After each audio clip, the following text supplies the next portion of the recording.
메리 크리스마스! 말씀 읽어주는 김기훈 목사입니다. 오늘도 기대하는 마음과 사모하는 마음을 가지고 하나님의 말씀 함께 읽겠습니다. 베드로후서 3장 1절부터 7절까지의 말씀입니다. 사랑하는 친구 여러분, 이 편지는 내가 여러분에게 두 번째로 쓰는 편지입니다. 나는 이 두 편지를 통해 여러분이 마음을 빼앗기지 않도록 여러분을 일깨우고자 합니다. 거룩한 예언자들의 말과 여러분의 사도들이 전해준 우리 주님이신 구주의 계명을 명심하십시오. 무엇보다 이것을 알아두십시오. 마지막 때에 조롱하는 자들이 나타나서 정성기를 누릴 것입니다. 그들은 모든 것을 자기들의 보잘것없는 감정 수준으로 끌어내려 그분께서 다시 오시겠다고 약속했는데 어찌 된 거요? 우리 조상들이 죽어서 땅에 묻혀 있고 모든 것이 창조 첫날 이래로 그대로이지 않소. 변한 것이 하나도 없지 않소. 하고 조롱할 것입니다. 그러나 그들이 쉽게 잊어버리는 사실이 있습니다. 모든 천체와 이 지구가 오래전 하나님의 말씀을 통해 물로 덮인 혼돈에서 생겨났다는 것입니다. 그런 다음 하나님의 말씀이 다시 홍수로 혼돈을 일으켜 세상을 파멸시켰습니다. 지금 있는 천체와 지구는 마지막 불심판 때 쓰일 연료입니다. 하나님께서 다시 말씀하실 준비를 하고 계십니다. 하나님을 모독하는 회의론자들을 심판하고 멸망시키겠다는 신호를 보내고 계신 것입니다. 이것은 하나님의 말씀입니다. 오늘은요, 즐겁고 복된 성탄절입니다. 그래서 준비해 봤는데 어떻게 성탄 기분이 좀 나십니까? 왠지 부끄러움은 저의 몫인 것 같지만 괜찮아요. 저는 괜찮습니다. 코로나로 인해서 우리가 많이 힘들고 지쳐 있잖아요. 하지만 오늘 하루라도 정말로 우리 안에 참된 기쁨과 평안 그리고 위로가 있는 그런 복된 한 날이 되었으면 좋겠습니다. 저를 보시면서 기뻐하세요? 오늘 말씀을 같이 한번 나눠볼까요? 오늘 말씀은 내용상 세 부분으로 나눠서 생각해 볼 수 있어요. 첫 번째로 1절부터 2절, 베드로가 편지를 쓰는 이유입니다. 사도 베드로는요, 이 부분을 통해서 자신이 왜 이 서신서를 썼는지 이야기를 해요. 먼저는 이 편지로 말미암아 거짓 메시지로부터 마음을 빼앗기지 않기 위해서 이 편지를 썼다라고 이야기하고요. 또한 하나님께서 우리에게 말씀하신 것들을 명심하게 하기 위해서 이 편지를 썼다라고 이야기를 합니다. 이를 통해서 우리는 무엇을 생각해 볼 수 있느냐? 하나님의 말씀은요, 우리의 삶을 지켜주는 역할을 한다라는 거예요. 하나님의 말씀이 우리의 삶에, 우리의 마음에 새겨질 때 우리는 이 믿음의 여정에서 이탈하지 않을 수 있다라는 사실을 분명히 이야기하는 것입니다. 그렇기에 하나님의 말씀을 가까이 하고 하나님의 말씀과 동행하는 삶을 살아가기를 주님의 이름으로 권면합니다. 자, 둘째, 3절부터 4절. 거짓 선생들이 했던 재림과 심판에 대한 조롱을 기록하고 있습니다. 거짓 선생들은요, 자신들이 주인이 되어 정욕대로 살아가면서요, 하나님의 말씀을 조롱합니다. 여기서 조롱은요, 비웃는 자라는 뜻으로 하나님의 말씀을 가볍게 여기고 무시하며 비웃는 자들을 의미하고 있는 거예요. 그들이 비웃은 내용은 무엇이냐면 예수님께서 직접 말씀하신 재림과 심판이 없다라는 거예요. 왜요? 지금 그것들이 이루어지지 않기 때문에 만약에 그 약속을 믿으면, 우리가 그걸 믿으면서 살아왔으면 이제는 좀 재림하셔야 되지 않겠냐, 심판이 있어야 되지 않겠냐. 그런데 우리 조상들은 이미 죽었고, 우리가 이렇게 살아가도 아무런 일이 일어나지 않으니까 하나님의 말 다 뻥이야, 재림 없어, 심판 없어 라고 이야기를 하고 있는 거예요. 여러분은 어떠합니까? 우리가 믿는 자로서 그리스도인으로서 이 땅에서 살아가고 있는데요, 하나님의 말씀을 믿으십니까? 이 언약의 말씀들이 우리의 삶 속에서 이루어짐을 확실하게 믿으세요? 이 거짓 선생들의 이야기처럼 하나님의 말씀이 이루어지지 않는다라고 생각하는, 혹시나 그렇게 생각하는 분들이 있다면 오늘 이 말씀을 근거로 그 생각을 고치시기를 권면합니다. 자, 세 번째는요. 5절부터 7절 거짓 선생들의 주장에 대한 사도 베드로의 비판이에요. 자, 무엇인지 한번 살펴보죠. 사도 베드로는 과거에 있었던 천지창조 그리고 노아 홍수와 같은 역사적인 사건을 근거로 그 거짓 선생들의 이야기가 잘못되었음을 논증합니다. 그것이 무엇이냐면 베드로는요, 주의 재림을 부인하는 거짓 선생들의 주장은 하늘과 땅, 이 만물을 말씀으로 창조하신 사실을 너희가 잊고 있다라는 것을 이야기하고 있는 거예요. 그래서 5절을 보면요, 하나님의 말씀에 의해서 이 땅이 창조되었음을 특별히 물을 중심으로 이야기하고 있고요. 6절에는요, 하나님의 말씀과 물을 수단으로 이 세상을 멸망시킴을 이야기하고, 그리고 7절에서는요, 다시금 하나님의 말씀을 통해서 불을 통해서 이 세상이 심판당할 것을 예언하고 있습니다. 사도 베드로가 이를 통해서 하고 싶은 중심은 무엇이냐? 이 세상은 자연의 법칙으로 운영되는 것이 아니라 유지되는 것이 아니라 하나님의 말씀을 통해서 창조되었고 하나님의 말씀을 통해서 유지되며 하나님의 말씀을 통해서 심판될 것이다. 즉 너희들의 그런 얄팍한 생각으로 이루어지는 것이 아니라 이성적 사고로 이루어지는 것이 아니라 하나님의 말씀대로 하나님의 말씀으로 하나님의 말씀에 의해서 이루어질 것이다 라는 것을 이야기하고 있는 거예요. 자, 우리 7절의 말씀을 같이 한번 읽어볼까요? 이제 하늘과 땅은 그 동일한 말씀으로 불사르기 위하여 보호하신 바 되어 경건하지 아니한 사람들의 심판과 멸망의 날까지 보존하여 두신 것이다 라고 이야기합니다. 여기서 우리가 주목할 것이 있는데요, 경건하지 아니한 사람들의 심판과 멸망의 날까지 보존하여 두신 것이다 라는 이 표현인 거예요. 이것은 무엇이냐? 하나님께서 회개를 기다리시며 계속해서 심판을 늦추시고 경건치 아니한 사람들을 멸망으로부터 지켜오고 있었지만 이러한 보호가 멈춰지 종말의 날에 그들에게 큰 화가 당할 수밖에 없음을 선포하고 있는 거예요.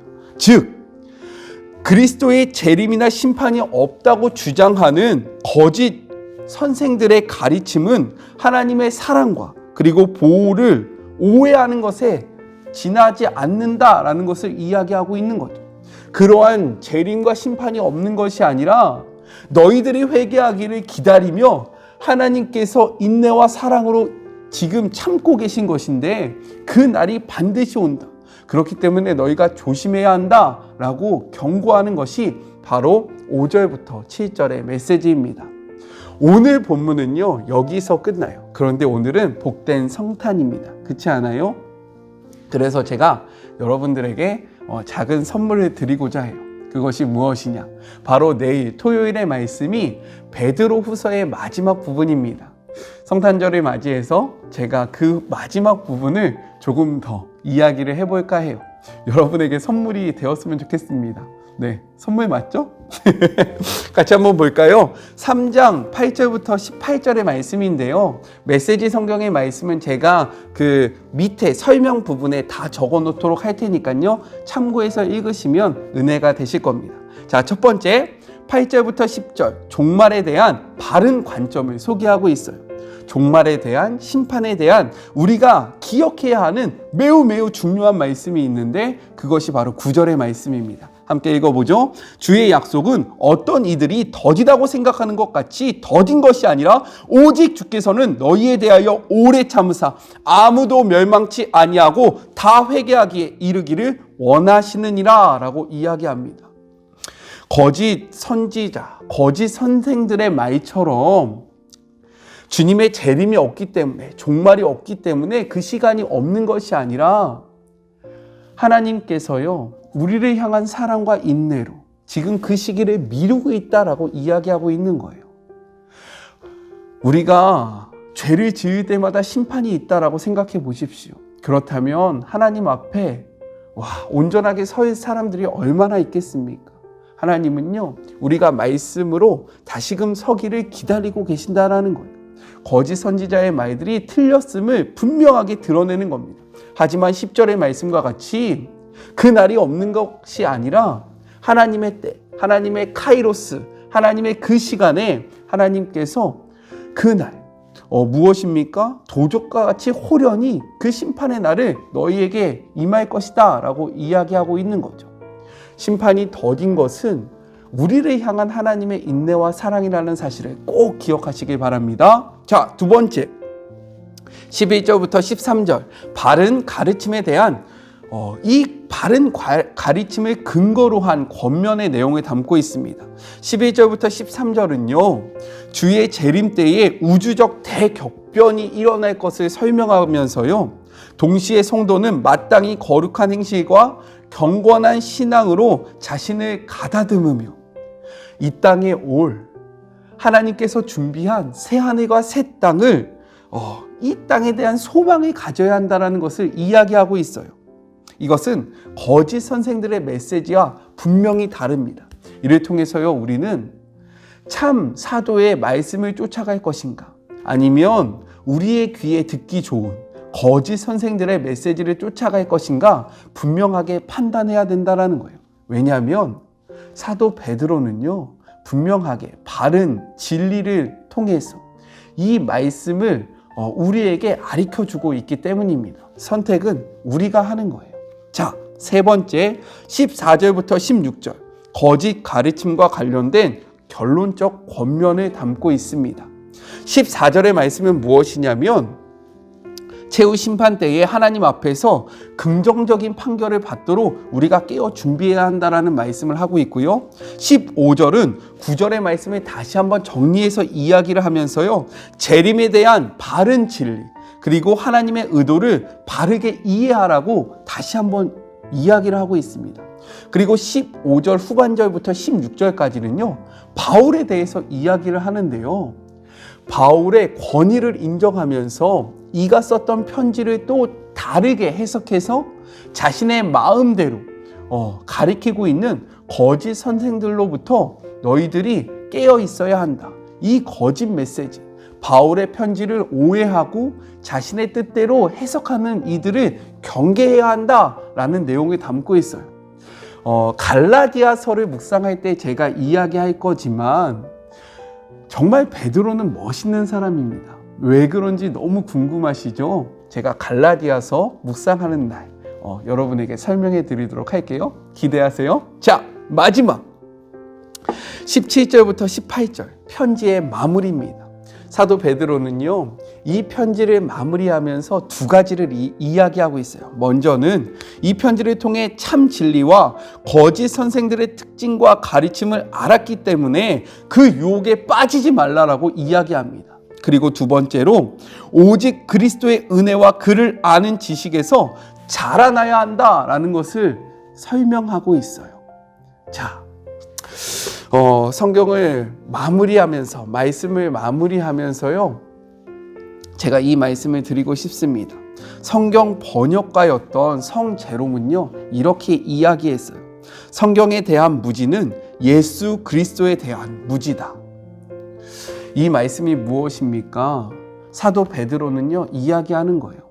너희가 이 말씀을 바로 알고 이 말씀에서 이야기하는 것을 가슴에 새겨야지만 거짓 사도들, 거짓 선지자들, 거짓 선생들이 전하는 이 메시지에서 흔들리지 않을 수 있다라고 이야기하고 있다는 겁니다.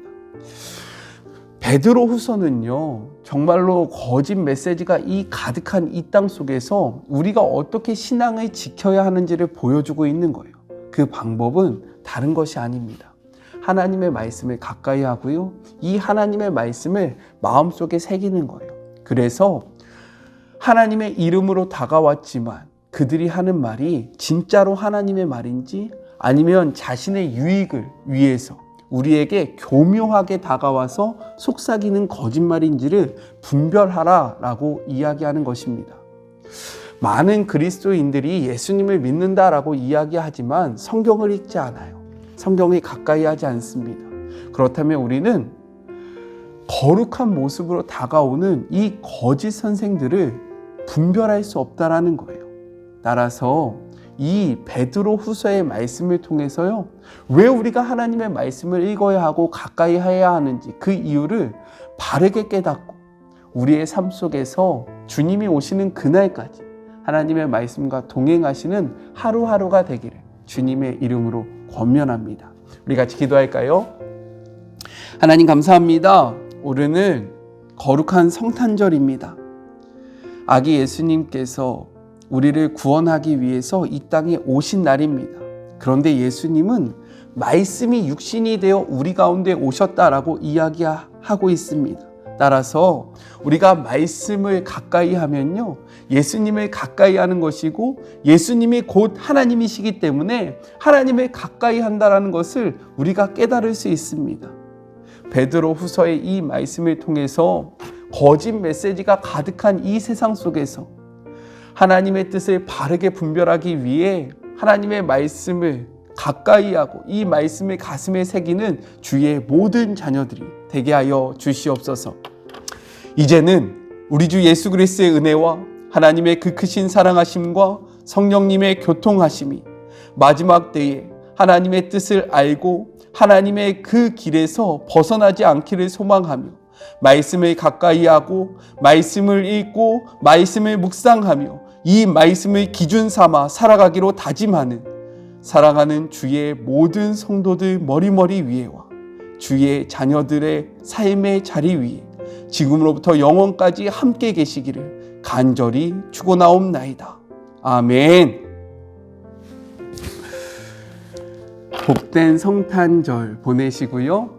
이 기쁜 소식을 우리만 소유하는 것이 아니라 주변에 있는 자들에게 널리 알리시는 그런 복된 하루가 되었으면 좋겠습니다. 저는요, 또 월요일 삶의 자리가 시작되는 월요일 날 함께 하도록 할게요. 사랑하고 주님의 이름으로 축복하면서 오늘도 행복하세요. 우리 월요일 날 만나요. 안녕. 수고하셨습니다.